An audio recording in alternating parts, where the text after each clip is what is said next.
Welcome all. Today we'll see the mind map of entire FRM. The thing is that we'll try to put each and every concepts in case of mind maps and to approach in the asset class wise and product wise, how effectively we can connect the dots between the four books. I understand that the FRM we have four volumes predominantly. The financial markets and products, valuations, risk models, quant, and the foundations and risk management. The foundations of risk management, it's basically on the introductory part about the products, not much into the numbers. And on the quant side, I strongly believe that the quant and the risk models have a very strong relation. Given that only if someone knows how the normal distribution curve works, then he can understand the VAR models in depth. Quickly to get into the concepts, I thought of putting all the concepts in one place, but I will break those into pieces and I'll put it in a separate sessions. Okay, maybe this chart looks little messy, but I will try to explain in a way so that to make things better. So the first thing is that I have took the first product, that is the futures and forwards.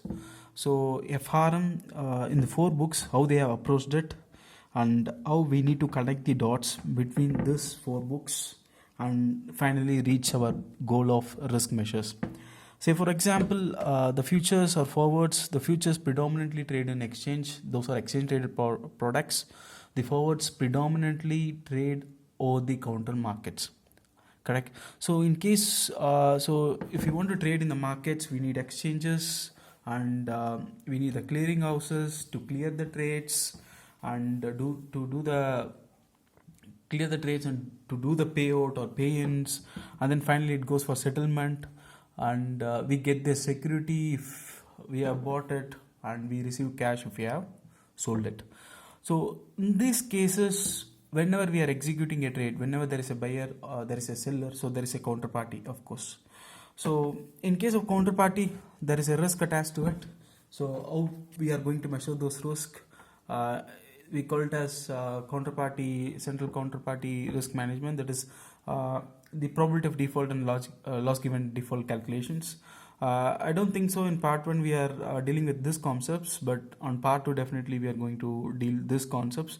These concepts have a very strong correlations with Black-Scholes model that is used for the option pricing. So coming back to the picture again, so when we are going to execute a trade in exchange, we need the order book. We are going to place the orders. There are different types of orders. One is the limit order, stop loss orders, or good till cancel orders. So these orders, the limit orders, are thing which are very important and very commonly used. Say for example, if you want to buy 100 kg of gold for $100, so we will place one single price in the order book.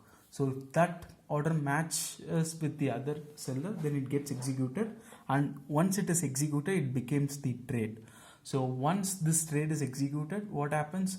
All the orders and trades predominantly go via broker to the exchanges. Once it gets executed, it goes to the clearing houses. Once it gets cleared, then it goes for settlement. This is the entire trade life cycle, as everyone knows. So this is what in the Foundation of Risk Management book basically talks about, and also on the future market characteristics. So in case of equity, you can buy 1, 2, 3 scripts individually, but in case of future markets or forward markets, you need lots. You need to trade in bulks. Say for example, you need 100 lips of certain commodity, or 100 kg of gold, or 100 tons of gold, or 1 barrel of crude oil. You need to execute the orders in the lot sizes. So that's how the trade gets executed in the commodity market or in the futures market. Even in the futures equity market, you need to trade in multiple lot sizes. So coming back to the settlement, so there comes the netting. There is a bilateral netting in case of no netting, or multilateral netting. This netting is also a risk management tool predominantly used by the clearing houses. Let's see the difference between say in case of no netting.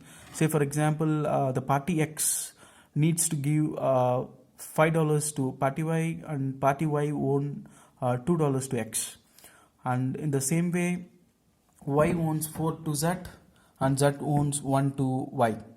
So on the other side x owns 3 to z and 5 to x. So in this case you can see that so x needs to receive 5 and need to pay 3. So without netting, this is how it happens. Each party will transfer the amount individually. Say for this case, z will transfer $5 to x and x will transfer $3 to z.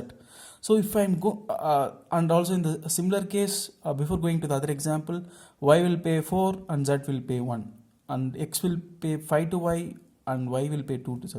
So you can see this way there is one party which is always at risk, that is the counterparty risk. So what we are going to do is we are going to see the difference between the two different types of netting. One is the bilateral netting and another one is the multilateral netting. In case of bilateral netting, we will net the transaction between these two parties. Say for example, this guy needs to give 5 to him, this guy 2, so the net is 3. So this guy the y say for example in this case x will just give 3 to y. So in this case the problem is solved, and on the similar way z needs to pay 4 and z needs to pay 1, y needs to pay 4. In this case you will just pay $3. You will just pay $3, the problem is solved. So this is nothing but the simple netting between one party to other party. Say for example SZ, if x needs to pay 5, z needs to pay 2, the net is 3, so the x will pay 3 to z. In this way the problem gets solved. But there is one more concept called multilateral netting, where the central clearing parties CCP comes into place, where they act as the intermediary for all the three parties. So you can see all the three parties are, say for example in this case x needs to pay 3 to y, y needs to pay 3 to z. So interconnectedly one party is obliged to pay $3 to the other two. So in this case, if central counterparty is in place, so you can see at the net of transaction nobody pays anything, no one receives anything. So that's how the central clearing party, so they act as the intermediary between the trades. They act as the buyer for seller and seller for buyer. So in this way the counterparty risk is mitigated. That's how the variation margin, initial margin, those concepts comes into the place in this concept. So these areas are predominantly on the financial markets and products granularities. Maybe the products is different. Maybe if you take options, this granularity is more or less, I mean to say the characteristics remains constant. So now let's see how we can price. So once we have executed the orders, we need the pricing, right? So it's the basic time value of money. So we need this, say for example, if the spot price of Apple is $100 and we are going to trade a 1 year future contracts, if a treasury rate is 10%, at the end of 1 year, so the future contract for 1 year will have the price of 110.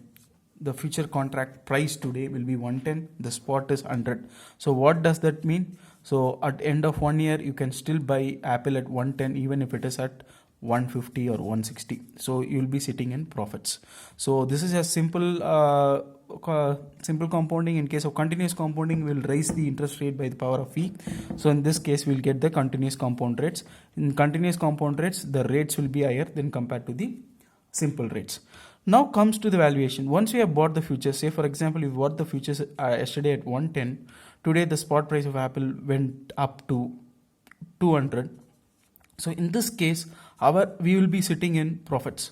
So but we need to value this future contracts. What we will do, we need to discount back to time the 1 day less. So in this case we will be sitting in the M2M gains. So we need to value these contracts to know where exactly we are.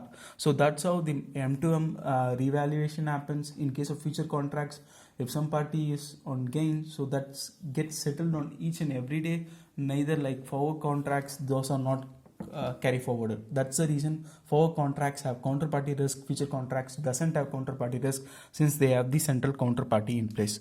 So now coming to the commodities, if you are pricing your commodities, there is a thing is that in case of equities you don't have any storage costs, since these are papers. You can there is not much cost to incur to store those securities. But in case if it is a rice or oil, you need a space. If you need a space, you need to pay the rent, so there is a cost involved in it. So that's the storage cost. So you need to incur this storage cost also in the calculation.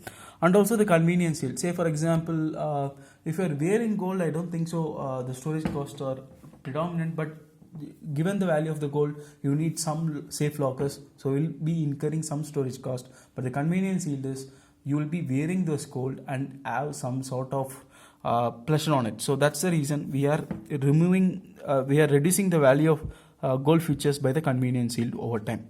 So now coming into this things, so how this risks, there we have seen various risks, right?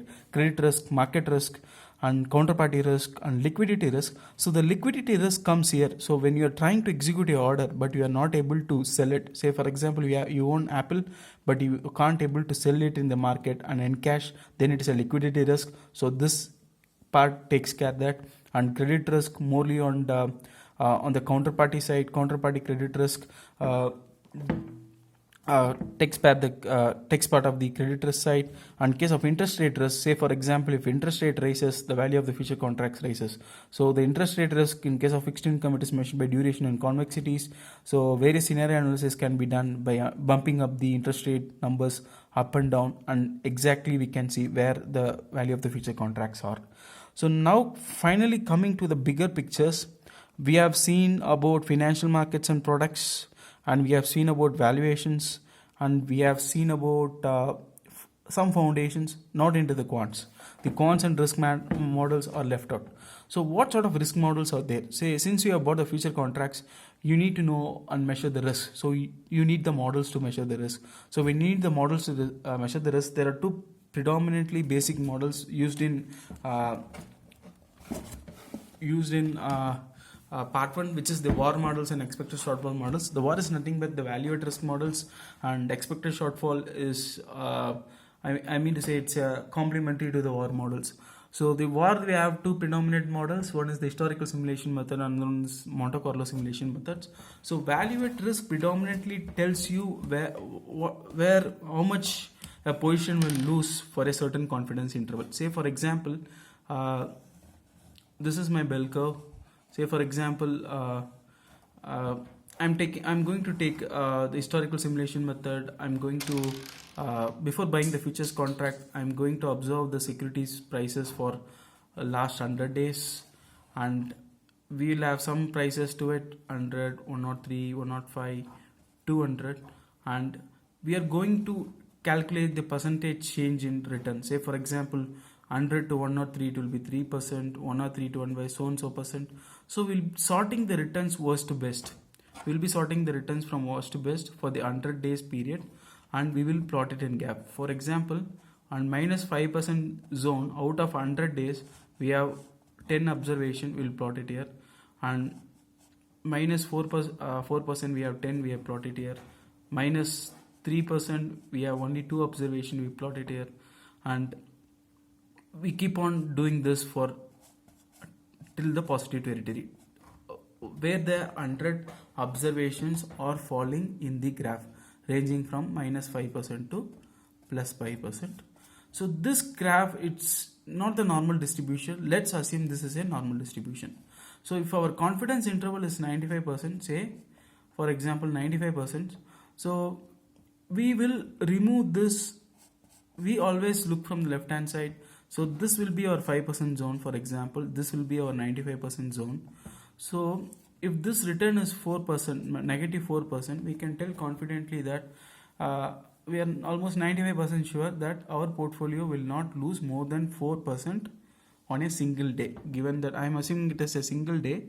So let's continue with the same way. So but there is still a 5% chance we will lose more than $4.